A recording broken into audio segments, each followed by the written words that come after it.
Hey guys, just want to make a quick video today about this great product we found, because we like cooking outdoors and we like motorcycle camping and that kind of thing, so this is perfect for that kind of activity. It's from Campingmoon and it's a small stainless steel grill. So it's stainless steel, it's not Teflon coated or anything bad, and it's a little bit lighter than cast iron probably, but it's not, unfortunately it's not lightweight. It's not really for backpacking. So it's 4 millimeter thick stainless steel, 304 kitchen grade stainless steel, and it's really inexpensive, about $20, and it's 21.5 centimeters by 14 by 1.5, and it weighs, according to this, 1 kilogram. Well, actually, once you've taken the box away, the carry case and everything inside it weighs 1 kilogram and 53 grams, so just over a kilo. So let's take a look at it and see what you get for your money. Really pleased with the quality of this Campingmoon D0 or DO-21. It comes in a nice canvas carry case to protect it, and inside you get a handle that clips onto the end, and you get the stainless steel cooking griddle itself. So this is more like a griddle. It's flat with a little bit of tiny ridges in it, or tiny channels, and it's got a raised lip so that fat and so on doesn't spill out when you're cooking. But I thought this would be great to go with our little cooking kit. This is the smallest lightweight one that we use. This is a very lightweight cooking kit, including the stove, a lighter from Clipper. The stove is actually a titanium one. This is like an Esbit, but it's made by Fire Maple in China using titanium. So this is ultra lightweight, and it's got these little fold-up windscreens. Our kit also contains a small cut-down, small windshield, the half-size one.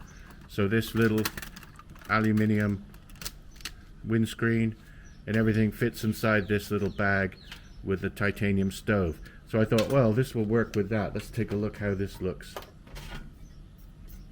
So sitting on there, that will work, although it's kind of a paradox that this is heavy and this is lightweight. So really, if you're backpacking, you wouldn't be using this kind of setup, using this heavy plate. But it does work with the lightweight one. Well, I thought, what else can we use it with? Well, it'll work with the bigger Esbit. This is the large size Esbit, and here it's actually the perfect size for this kind of setup. And of course the handle, when you're lifting something hot off the griddle, you're going to use the handle. So that's the setup. So we're going to wash this off and test it out. Now, what kind of fuel are we going to use? So always wash things before you use them. You never know what kind of oils or manufacturing things are on it. But it's quite a nice setup with the bigger Esbit. So we'll test it on that. And what kind of stove can we use? Well, I like using alcohol, and you can use liquid alcohol. And I made a burner the other day. I used this little can, cut a hole in it on the top to make a slower burning stove. This kind of stove you can fill up with liquid alcohol. But today we're going to use one of these catering rounds, I guess they're called. Alcohol. This is an ethanol gel inside a little cup, and there you can find them in Macro, those kind of stores, catering for commercial food service. So this kind of setup would be perfect for a picnic. So you're not concerned about the weight, you're car camping or you're motorcycle camping or just having a picnic. This is going to be a good setup. It's small enough where we can put one single ribeye steak or a pork chop or two, some eggs and bacon in the morning for cooking breakfast. This kind of setup will be perfect for that. So let's clean off this first and then come back and do some cooking with it. Right, so we've washed all the grease and oil off it from manufacturing. Just notice that it does say on it SUS 304.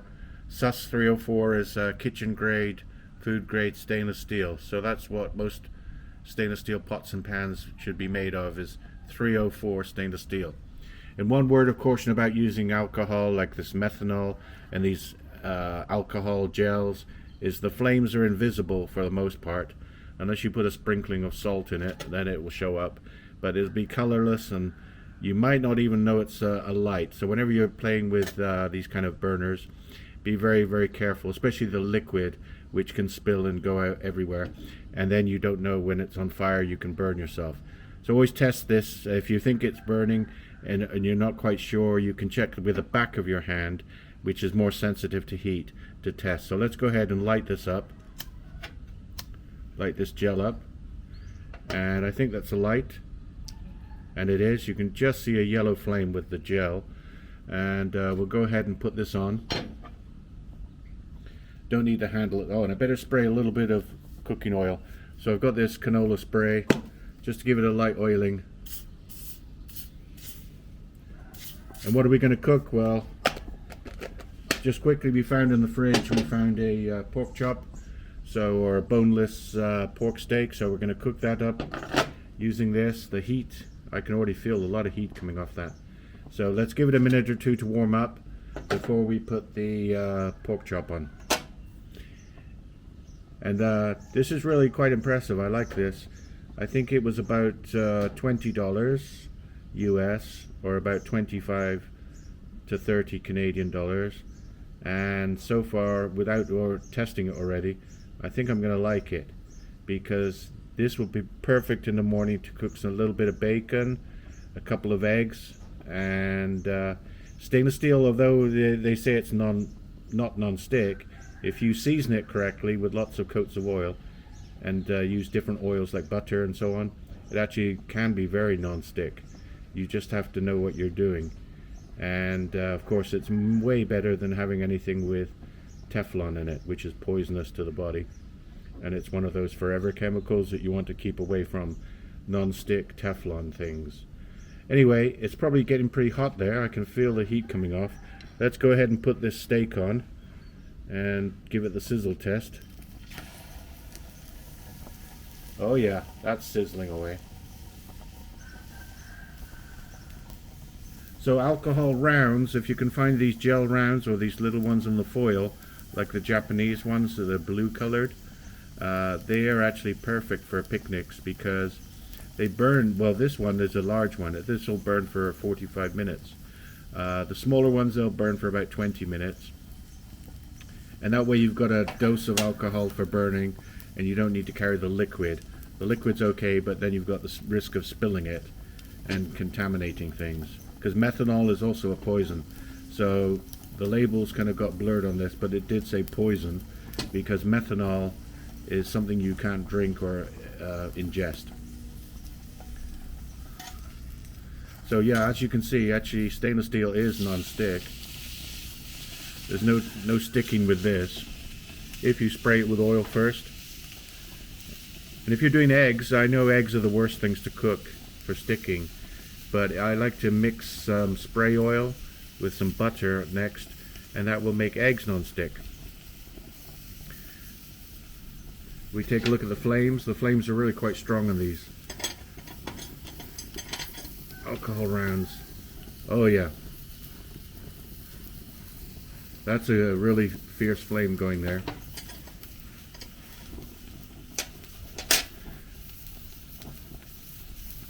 And the wind is blowing quite a bit, so what I could do is get my little windscreen out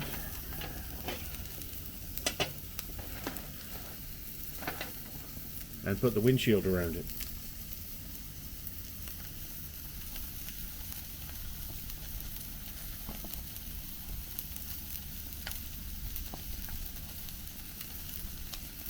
And I'd say this is just a gram or two lighter than having cast iron.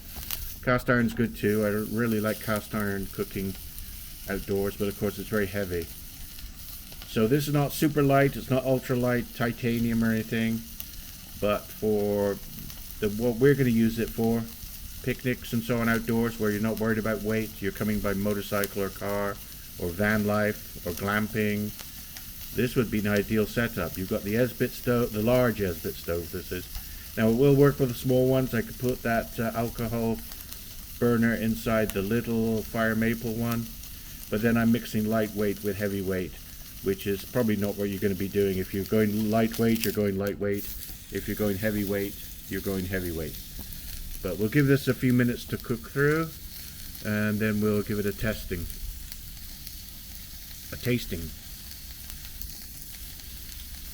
But it's already browning up nicely on the outside. Look at that.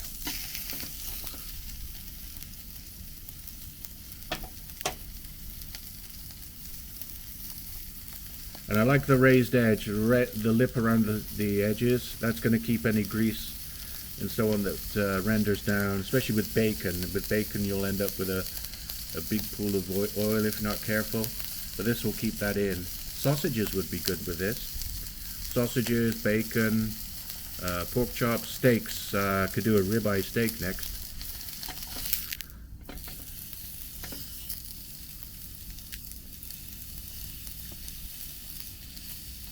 And eggs. I reckon you could fit 2 eggs on there. It's just big enough where you can have 1 egg here and 1 egg here. Anyway, we'll pause it for a minute and come back when this is done. There we go. It's just about finished. I've turned it a few times and it's nice and crispy on one side there. Let's take a look how it looks inside. Bring out the trusty old hickory knife here. Let's cut into this and take a look. Oh yeah, there's the pork chop done nicely and tender too. I can tell the way it cuts so easily. Oh yeah, let's give it a try. It's gonna be a bit hot. Might burn myself a bit, but let's see. Perfectly done. So readily recommend this. I'm going to season it up a little bit more, and then we'll do some more videos another time using the Campingmoon Solo Grill.